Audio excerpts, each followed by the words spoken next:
is so cool. I love this thing. All right, guys, welcome back. I'm here today at B&A Automotive with my friend. It's automotive and coatings. Is it coatings and automotive? Okay. Same difference. With my friend Eddie Arn. Last time I did a video with him was of his 8.6 back in 2020 at Toyota Fest, and he's got like a really nice Atlantic powered A86 Tuono. So if you haven't seen that video yet, I'll put a card up here for you to check it out. Today we're at his workshop and he's got a really special car here today. This is the first time I've ever seen a KP60 Starlet.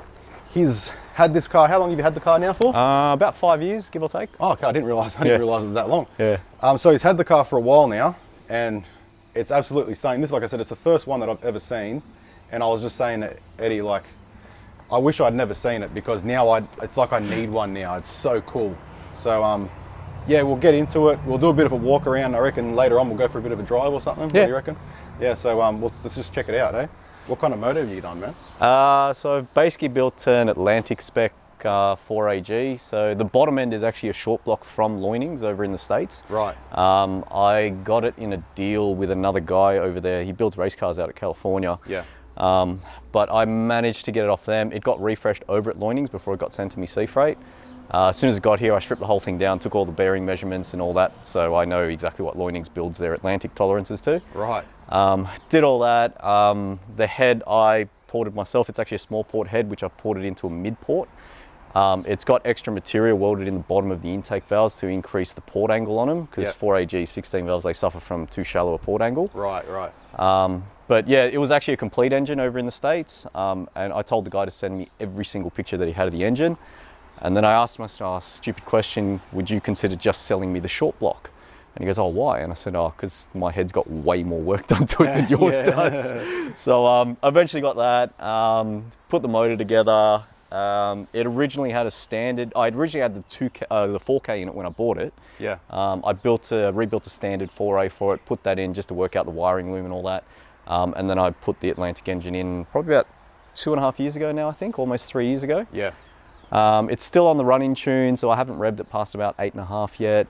It should rev to nearly 12. Well, I've dry sumped it so it can rev to 12.3 if I have to. I was going to say, is it your dry sump, not Loinings? It's like no. So it's my dry sump system. I get the pumps and the brackets off MRP, but I buy all the mandrels, the tanks, the harmonic balancer. I get all that and piece it separately because I don't like all the components in the full kit. Yeah. So it's my design of sump as well. Cool. Yeah, and so it should make about 240, 250 horsepower on the final tuned engine. Yeah. If it doesn't, whatever, I don't care. Yeah. It's freaking sick. Yeah. I was actually surprised to see cable clutch. Yes, so there is no room on the firewall for a master cylinder for the clutch system in this. I converted a hydraulic T50 into cable. Yeah. I've got a pedal box. I got a tilt and floor mount pedal box in the 8.6, but I didn't want to do it to this car as well. So I converted it over to cable. I've already got a sequential plan for it. So I don't know how many cable clutch sequentials exist, but this will be one of them. Yeah. Because I can't fit a hydro master. It wouldn't really matter when you're actually shifting. No, it doesn't. Like, it's only for neutral and reverse and Yeah. first. Yeah, that's right. Yeah. So it really shouldn't matter, but MRP again, he's designing a sequential, I think it's a PPG kit that he's going to put in his 8.6. He already contacted me about it saying, if you know anyone interested, and I said, yeah, me. Yeah. So have you seen the one that KP60 has? It's like from a New Zealand company. That'll either be a TTI. Okay. TTI is a New Zealand company. I was originally going to go with them. I actually got a quote from him. It was about 18 grand for a box. Yeah.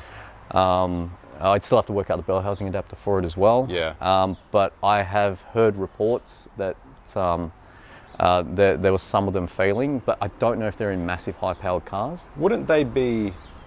The bell housing would suit if it's to go in an 8.6. Wouldn't they have a bell housing for a? No. So normally, what a sequential is so you can remove the bell housing off a T50 or what have you. Yeah. Normally, what happens is they build the sequential from that bell housing back. Okay. And so there's an input shaft, there's an output shaft, and obviously the internals of the box. Yeah. And then usually a bell housing goes onto the front of that. So you choose whichever one goes on. Usually they give you custom options to pick the spline output, so it suits whatever clutch setup that you're running. Also the rear flange output. They normally come with a 4-bolt flange output rather than the input spline that we get in the tail shafts that we normally run. But it just really depends. So usually the case is you put a bell housing adapter in between, very similar to like what SQ does for these W series conversions. Yeah, that's what so something similar to that. Yeah. And that's basically how I was planning on mating it up. So the clutch systems should still work as cable in that system. Cool. Yeah. How about the throttles? What kind of throttles are they? Throttles are EFI hardware.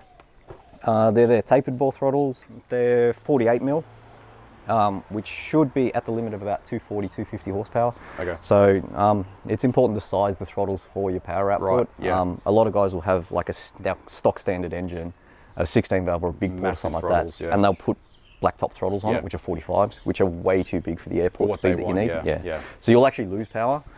This is probably the highest spec motor that I've built because most people can't stomach the cost of it. True, yeah. So the bottom end's basically a TRD crank, TRD Carrillo rods, and TRD JE pistons. Yeah. It is a proper 1588cc, so it's proper 81mm bore because they don't allow oversize in the Atlantic series. Okay. So basically the block is a 7-rib non-oil squirter block. Loinings very specifically look for that specific block. They generally only come out of the A11s. A few of the late A82s had them, but they have to be big ports with no oil drain. Annoyingly, there's no knock sensor port in those particular blocks, so you've got to drill your own. But it's easy enough to do because the blanking is there, you just need to drill it. Yeah. Yeah, aside from that, it's got Toda 421 headers in it. So they're 45, 50, 60mm for the pipe sizing. I've got an oil cooler on it, obviously, and the dry sump system. That's the dry sump tank. A lot of people actually ask what this is, which is basically, it's the adjustable bleed to set the vacuum in the engine. So it's not actually a breather that pushes crankcase out of the engine. Because it's dry sumped and it pulls vacuum from the crankcase, what happens is the air gets sucked down through the engine. So I've actually got a map sensor here, which is just down in there. So it's a digital map sensor that I've got plumbed into my crankcase, that one there. So that one plugs in over here where normally you would put the dipstick. So that's got the map sensor on it, so I can read exactly how much vacuum the system's making. And then up in here, it's got an adjustable ball valve in there. Right. And basically that just adjusts and sets the pressure on it. Because I still sort of road drive this engine a fair bit, it's not just solely meant for racing. I don't set the vacuum too high. It's usually set at about 5 or 6 PSI. Okay.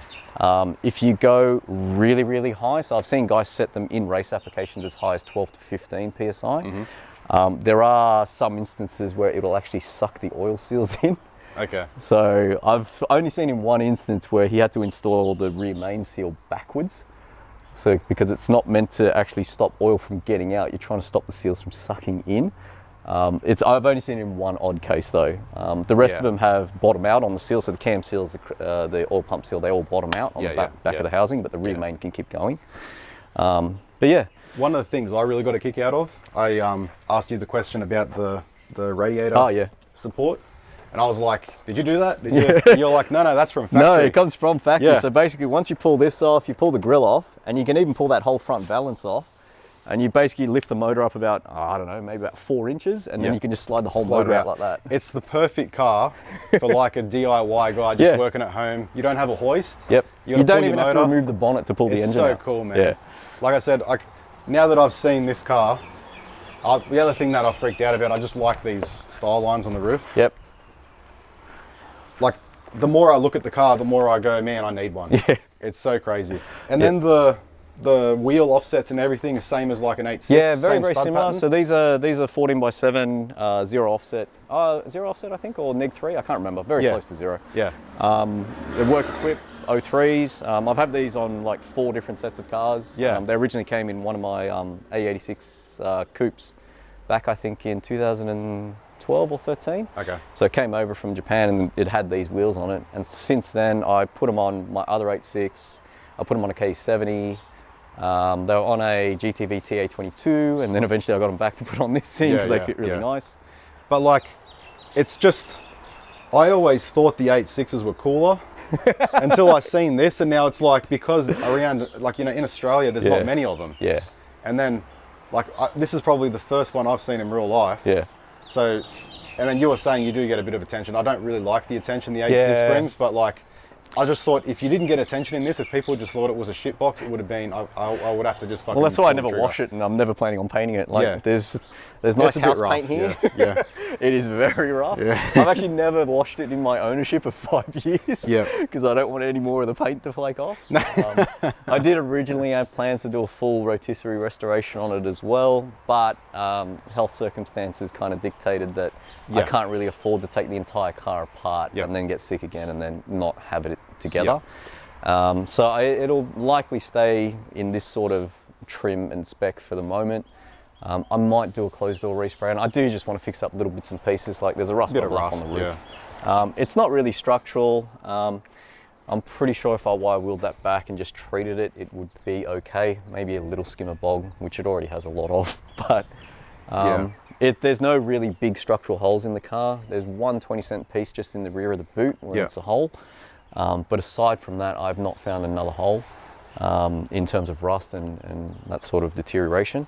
So it's good. How do they compare? So like my background being an AE86, when I look at it, it's like you've got 4AG, I'm familiar with that. The wheels, very, very like, you know, things that just like transfer over. There's what else is very similar? So like, did you put, like say, for example, like the diff, the fuel tank looks similar? The fuel tank, it's mounted underneath the car. It is, it's obviously a different tank. It's a lot smaller. And obviously it was only ever meant for carbs. So when I did the EFI conversion, they've got two weird outlets on them. One of them has the fuel sender in it, and the other one is for the feed for the pump. Okay. Now normally on 8.6 tanks, you've got the big race section and everything's in the race section. On these, because the chassis is so much smaller, the actual outlet is on the section that sits under the wheel well, which is very shallow. I see. So you actually can't physically fit a pump in there. I see, yeah. So I had to make a bracket to basically tee off where the sender hole is, which is in the higher section, and then internally feed that pipe to the one at the front, which is a massive pain. Yeah. And it's probably about 1.2 meters of Teflon hose in there. Okay. Because this thing's E85 capable, obviously. It's running on pump fuel at the moment. Yes, yeah. But it's E85 capable, so it's got a Teflon line in there that runs internally inside the tank to the front outlet. Yep. And then that goes to the lines that I've made for the car underneath. So it's basically the same, just a little more annoying. Yeah, a bit more annoying. Yeah. I haven't got a full surge setup. I don't like them. I don't like external pumps because they're noisy. I'm the same. And this is obviously a hatchback, so it's got open boot. Yes. So everything's in tank with this, but to handle surge, I've got a Holley Hydromat at the bottom of it. Okay. I haven't experienced surge in this yet. Yep. To be fair, I haven't driven it on track yet either. Yeah. But you know, just normal road driving, if you're going through a corner and I've got less than a quarter of a tank, I've never experienced the surge. The Hydromat's just like a massive pickup that just picks up from anywhere. Yeah, that's exactly right. It replaces the filter sock that goes normally on the bottom of your Warbros or your Raceworks pumps or whatever. Cool. Yeah. And it's a rectangle mat, 3-inch by 15-inch. So it's about that, say, yay big. Yeah. I had to fold it and jam it and get it in there. Try and get it through that original hole, which eventually it did go through. But it's very tight in these. Yeah, but it's cool because it just sucks doesn't matter where your fuel is, right. it will suck it up from the corner or something. It wants to suck fuel towards it. They did NASCAR testing with them, which is, I think they were doing it on oval tracks because they obviously have a problem where obviously they're only going one direction. Yeah. So the fuel pushes to one side. Yep. And they tested the Hydromat to see, how well it would work in those applications. So they mounted the pump on the other side of the tank, and just the tip of the Hydromat was touching the other side of the tank. Yeah. And they basically ran it. So they put, I think, 3 or 4 liters into the car, and they basically ran it to absolute zero with the mat in there. So the mat actually wicks all the fuel into it. So it does work quite well. Cool. Like I said, I haven't experienced anything bad with it. What about your diff setup? Is that just like similar to an 8.6? Or the back end on these are narrower, so they're only 1350 from factory. Okay. So my rear diff setup is a Datsun 1200 housing, which is 1310 wide. So there's a little, quite a few people know now, but it's one of those weird crossover era things where people shared parts. So the Datsun 1200 Ute axles are actually the same spline as the Zenki T series. So they're all 24 mil and 23 spline. Okay. So the Datto axles will bolt straight into a T series housing. Oh wow, okay. So this has the Datto axles and the housing, and it's got a T series center in it with a Tomei two-way. Nice. And it's got 4.3 gears in it. That's cool, man. Yeah. That's so cool. So these are a 4-link rear, so they've Yeah. got 2 diagonal arms and 2 straight arms. Yeah, yeah. So no panhard on them. Okay. But it's not a leaf setup like you get on a lot of the earlier KE stuff in the Corollas. This is also rack and pinion from factory. Oh yes, okay. Yeah. So you don't have to do a rack and pinion conversion as well. Right, right. The only big sort of suspension thing that I have to do, it's obviously got coilovers and adjustable springs on the rear and that sort of stuff. But the only real big thing I had to do suspension-wise was build an adjustable caster arm setup for it. Okay. So the factory setup on these, the sway bar basically links directly into the control arm sideways, like similar to an RX2 sort of style control arm setup. Yep. So you can't wind caster in and out of these things. Okay. So even with these wheels on it, with the factory caster, it was rubbing the backside of the arch. Oh wow. Okay. So now I've pulled as much caster as I can because I converted over. Okay. So basically all it is, it's basically a 10mm plate that sits underneath the radiator support just at the bottom. And I've tied that into the tow hook points and basically cut and welded A86 caster brackets. So I trimmed them all down, welded them in. I used K20 control arms because these run the smaller ball joint, the DJ113s rather than the 145s. And so I made the control arms adjustable.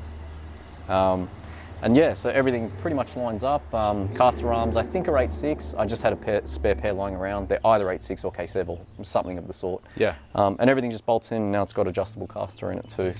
So, say if someone hadn't a K70, can you just put like an 8.6 like subframe in there? Like No, they're far too narrow. too narrow. Yeah, yeah. So, you're gonna have to do a bit of custom work to. Yeah, really make so it work, these, so in terms of the shape and the size of it, they're very similar to a K10 sizing, Okay. which is about right because they're about the same era. So Yep. these were made from, I think, 78 to 81 for the Mark 1s. That's what this one is. And then the Mark 2s and 3s obviously came after. But in terms of shape and sizing, like I'm almost certain the rear glass is identical to K10. Ah, okay. Yeah. I took quick measurements just in case I needed spares, and they look like the 10 ones will fit. Yeah, just haven't confirmed yet. Yeah, but yeah. So if I could drop this rack and pinion out, and probably it would come very close to bolting into a K10 or K20. I see. But they're very hard to get. Yeah. So Yeah. New Zealand gets a fair few. This is actually a New Zealand car originally. Yeah. Okay. I see. Yeah. But yeah, it's one of those things. There's something that you don't have to do. I don't like ball steering setups. Okay. It's just it's too much slop for my enough. liking. So Yeah, I prefer the direct feeler rack and pinion. Cool. Yeah. So one more little fun fact before we go for a drive. We'll try not to talk too much because you and I could talk for hours. Yeah, well. But one little fun fact would be what you just mentioned about the front end being shorter on a KP60, and you said you were trying to. Yeah. So when guys originally do, I was looking for a radiator to put in this with a 4AG, and I did a little bit of research, and everyone says, "Oh yeah, A86 radiators." I said, "Oh sweet, I've got like 7 or 8 of those lying around." So I test fit it, and obviously because it's dry sump, it's got a dry sump mandrel on it, so it takes up more front room. And I put it in, and there's no way in hell it's going to fit. And I just thought, how are guys running A86 radiators in Starlets? And then I did a bit more research, and I realized the Mark 1s are shorter in the nose by 30mm. So you lose that much area. So guys are running Mark 2s and 3s, they're putting A86 radiators in. But this one's out of a Golf, Mark 1, I think it was. Correct size outlets, they're on the correct side as well. Yeah, cool. And it slips underneath the valance support on the radiator. Yeah. So if I ever have to bleed coolant though, obviously the top tank is lower than the rest of the cooling system. I see, yeah. But because that unbolts, it doesn't matter. Yeah. You just unbolt it and put your, Yeah. bleed in there. That's one of the coolest little features, man. Yeah. Yeah. So yeah. Nice, man. So a bit shorter, but ultimately lighter as well. Yes, that's right. This thing only weighs, I think it's about 685, between 680, 690 kilos from factory. And you're trying to make 240 horsepower. Yeah, This so thing powder is gonna weight's be- pretty good. It's gonna be awesome, man. Yeah, powder weight's pretty good. All right, man. Let's take this out for a spin, eh? Yeah, let's go. You can just tell we haven't even left the driveway, and it's going to be rowdy. The open throttles, man.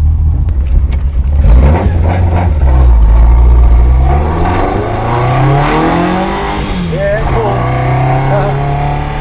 I'm gonna let it warm up a little bit. It pulls, but that's good. I got a bit of a taste. That's sick.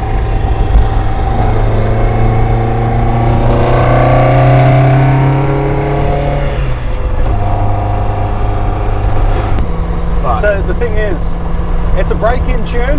Yeah. You're not revving it all the way. No. And it's not making full power. No. But this is still going to be an experience, I reckon.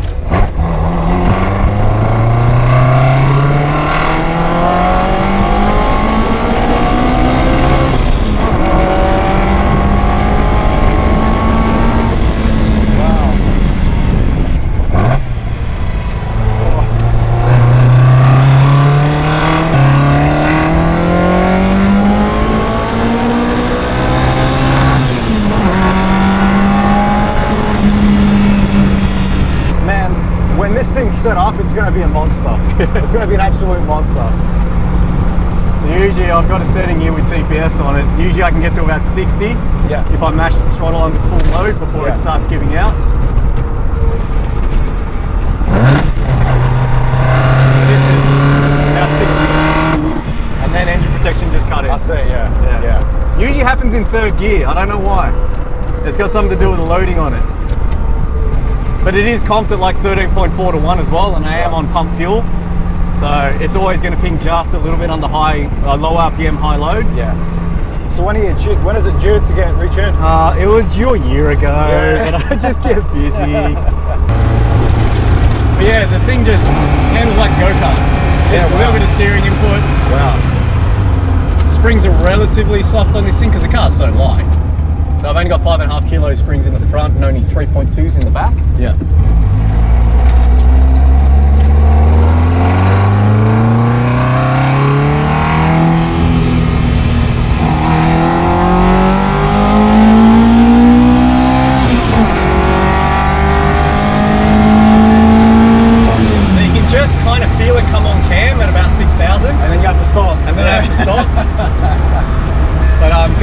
Pretty big. Yeah. So it just starts coming on and then you go, oh, well, there's 8 grand rev limit. What were the cam specs again? They're 312 11mm on the intake. Wow. And 304 10.7, so they're a copy of the TRD Group A profiles. And they're very drivable. Oh yeah. Yeah, considering it's a 1.6, isn't it? Yeah, that's right. So if you cam it properly, like even Adam Nish was surprised when he originally tuned it. He goes, oh, what's the comp on it? And I said, oh, 13.4 static. And he went, oh, we're going to have to retard the shit out of this. And I said, no, I don't think you do. And he goes, really? And I said, yeah, I worked out the head flow calculations. I'm pretty sure it's right. And we tuned for about 6 or 7 hours, and it was like 2 a.m. in the morning. Yeah. And he randomly goes to me, oh, you know what? You were right. And I said, oh, about what, mate? He goes, oh, it doesn't ping. Yeah. And I said, full throttle, under low RPM, and it doesn't want to ping on 98. Yeah, sweet. And so, but when I changed the crank trigger over, I had to change the degree angle slightly of the trigger to get it to start. Yeah. So now the timing's out a little bit. Okay. And again, I haven't had time to reset it properly. Well, like I said, it goes all right for the moment.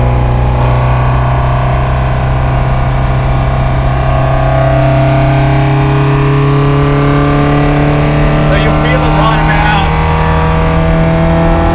here. Cam starts coming on.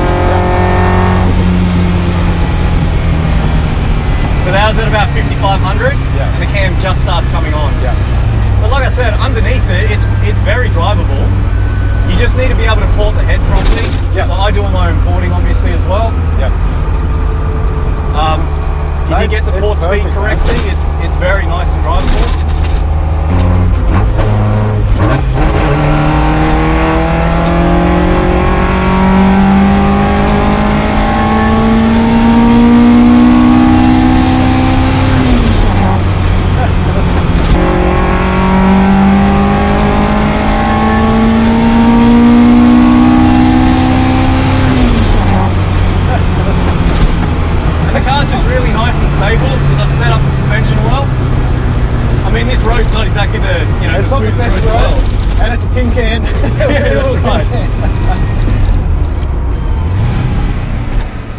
What a car, man. This is so cool.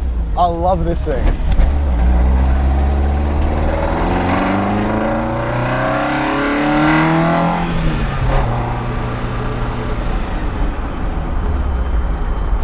I think that's my alternator belt whining. Yeah. I need to tighten it up a little bit. It almost sounds like a fuel pump, eh? But it's from the front. Well, yeah, I mean, if you're just driving nicely and sedately. That's what I mean. Like with the size of the cams. Yeah. You've just gone crazy on the back road. Now there's traffic. It's like a normal car. Yeah. That's why I always make my cars drivable on road. Yep. Because I like to drive them. When they hit the track, sure, you're always in the upper RPM limit. But you know, if you're on the road and you're sitting at the set of lights, you don't want to worry about, you know, oh, am I going to be able to take off this time because it's so lumpy and cammy. That's cool, man. Thanks so much for taking me out and showing the car. We're going to do a revisit when we tune it, when it gets fully tuned. Do a nice revisit. This is freaking sick, man. Thanks so much for that. Appreciate it.